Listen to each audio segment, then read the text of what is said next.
کریم اما بعد نظم خضر راہ کا مطالعہ جاری تھا۔ بانگ درا صفحہ نمبر 288،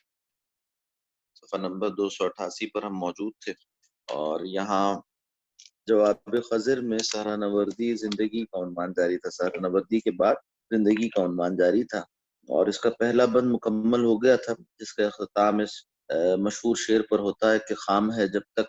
تو ہے مٹی کا ایک انبار، تو پختہ ہو جائے تو ہے شمشیر بزنہار تو۔ یہاں تک ہم نے پڑھ لیا تھا،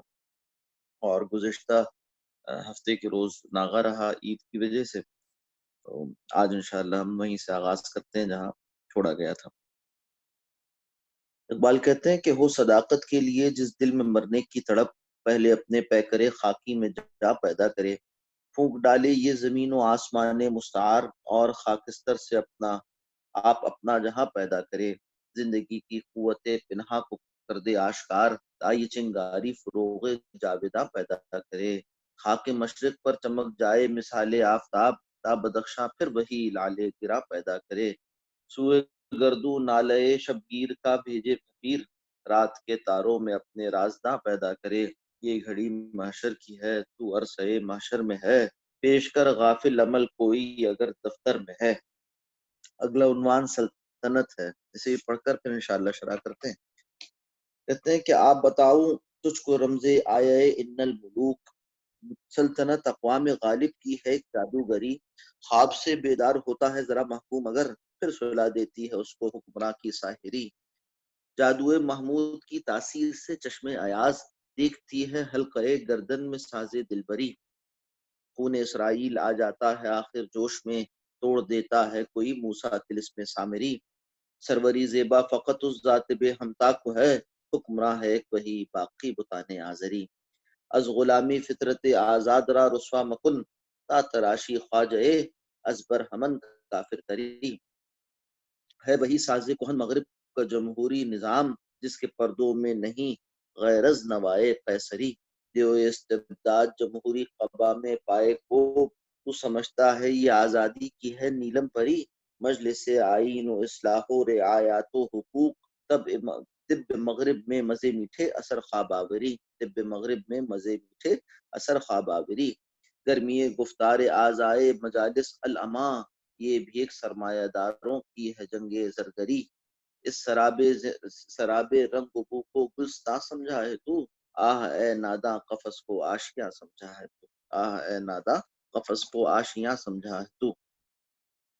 دیکھیے، یہ جس طرح سے سلسلہ کام جاری ہے کہ اقبال جو ہے وہ سوال کرتے ہیں، اور شاعر کی حیثیت سے اور خضر راہ کی حیثیت سے، یعنی راستہ دکھانے والے رہبر کی حیثیت سے خضر سے جواب پوچھتے چلے جاتے ہیں، وہ جواب دے رہے ہیں۔ تو یہاں پر ایک موضوع زیر گفتگو تھا، اور وہ موضوع تھا زندگی کا موضوع، کہ زندگی کی حقیقت کیا ہے۔ تو پہلے تو یہ بتایا کہ زندگی کو دنوں میں اور راتوں میں، وقت میں محدود سمجھنا غلط ہے، اور زندگی تو اصل میں ایک جاری و ساری شے ہے، اور یہ اصلاً کیا ہے، مقصدیت کے ساتھ جڑی ہوئی ہے۔ جب ہم نظریے کے لیے زندہ ہوتے ہیں، نظریے کو سرو کر رہے ہوتے ہیں، تو ہم زندہ ہیں، اور اگر ہمارا کوئی نظریہ حیات نہیں ہے تو پھر ہم زندگی نہیں گزار رہے، بلکہ زندگی ہمیں گزار رہی۔ اس کے بعد بتلاتے ہیں کہ ہو صداقت کے لیے جس دل میں مرنے کی تڑپ، پہلے اپنے پیکرے خاکی میں جا پیدا کرے۔ بہت خوبصورت شعر ہے، اور بہت بڑا شعر ہے، اور کہیے کہ اس میں ہمارے درد کا درما ہے، اس میں ہمارے غموں کا علاج ہے، اس میں ہمارے مرض کا علاج ہے۔ وہ کیا ہے؟ کہتے ہیں ہو صداقت کے لیے جس دل میں مرنے کی تڑپ۔ آج اس میں کوئی شک نہیں کہ امت مسلمہ میں، مسلمان نوجوان میں، اور مسلمانان عالم میں ایک جذبہ ہے، ایک تڑپ ہے، اور ایک جو ہے وہ احساس ہے، اور ایک خلش ہے، مگر مسئلہ یہ ہے کہ اس کو کس طرح سے پرتنا ہے، یہ نہیں جانتے۔ کہیں یہ ہوتا ہے کہ جذباتیت میں ایسے اقدام کر بیٹھتے ہیں جو کہ کاؤنٹر پروڈکٹیو ہوں، نقصان دہ ہوں، اور کبھی یہ ہوتا ہے کہ جو کرنے کا کام ہے اس کی اہلیت ان میں نظر نہیں آتی، اس کی استعداد ان میں نظر نہیں آتی۔ تو ضرورت اس بات کی ہے کہ صداقت کے لیے، یعنی توحید کے لیے، یعنی حق کے لیے، یعنی عدل کے لیے تم مرنا چاہتے ہو، یعنی شہادت کا جام نوش کرنا چاہتے ہو، اس کے لیے اپنے آپ کو کھپانا چاہتے ہو، تو پہلے اپنے پیکر خاکی میں جا پیدا کرے، تو پہلے اپنے اندر بھی تو کچھ قوت پیدا کرو۔ یعنی آج جس کو اصلاح کا خیال پیدا ہوتا ہے تو وہ چاہتا ہے کہ چار دانگ عالم کی اصلاح ہو جائے اور پوری دنیا پر جو ہے اسلام کا جھنڈا لہرا جائے، مگر اپنی ذات کو اس سے وہ ہٹا لیتا ہے۔ لا الہ الا اللہ کا جب کلمہ پڑھتا ہے تو یہ جو لا الہ کی ضرب ہے نا، یہ بقیہ معبودان باطل پر تو مارنا چاہتا ہے کہ یہ ہندوؤں کے بت بھی گر جائیں اور یہودیت اور نصرانیت بھی فنا ہو جائے اور جو ہے وہ بقیہ غیر اللہ کی حاکمیت بھی فنا ہو جائے، مگر وہ جو اس کے اپنے نفس کا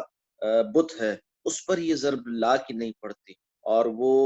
جو ہے اپنے نفس کو بلا کر، اپنی ذات کی اصلاح کو بلا کر، اپنے اوپر اللہ کے کلمے کی سربلندی کو فراموش کر کر چار دانگ عالم کی فکر کرنے لگ جاتا ہے۔ تو پہلے اپنے پیکر خاکی میں جا پیدا کرے، پہلے خود اسلام کا نمونہ بن کر دکھائے، پہلے اپنی زندگی میں اپنے 6 فٹ کے بدن پر اور اپنے شب و روز پر اور اپنے گھر پر اللہ کے دین کی سربلندی قائم کرے، اس پر عمل کر کر دکھائے، اس پر عمل کروائے اپنے دائرہ کار و دائرہ اختیار میں، پھر اس کے بعد کل عالم میں بھی انشاءاللہ العزیز اسلام کا پھریرا جو ہے وہ لہرانا چاہیے اور لہرائے گا۔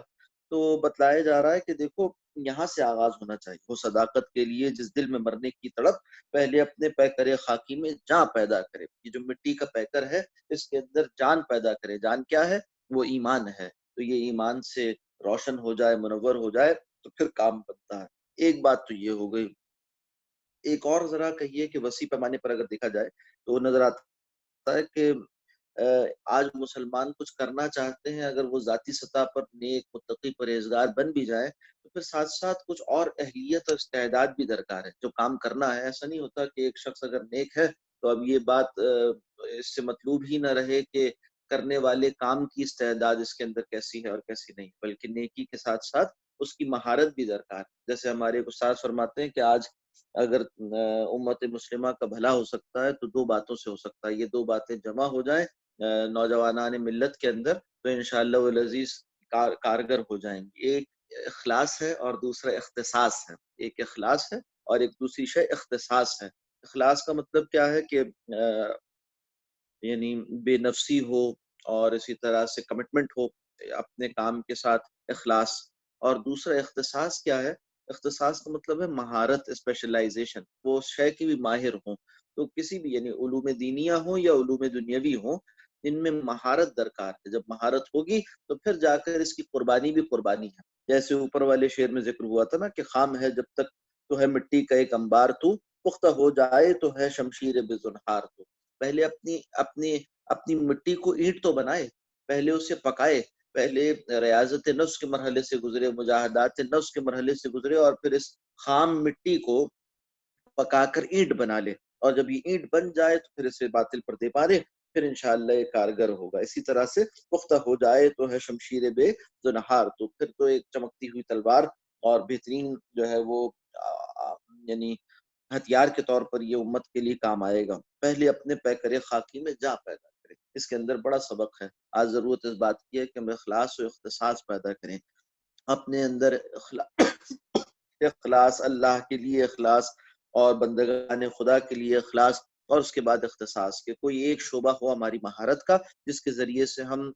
امت مسلمہ کو سرو کر سکیں، جس کے ذریعے سے ہم اپنی آخرت بنا سکیں، اس مہارت کو سرو کر کر، اسے لگا کر، اسے کھپا کر۔ آگے کہتے ہیں پھونک ڈالے یہ زمین و آسمان مستعار۔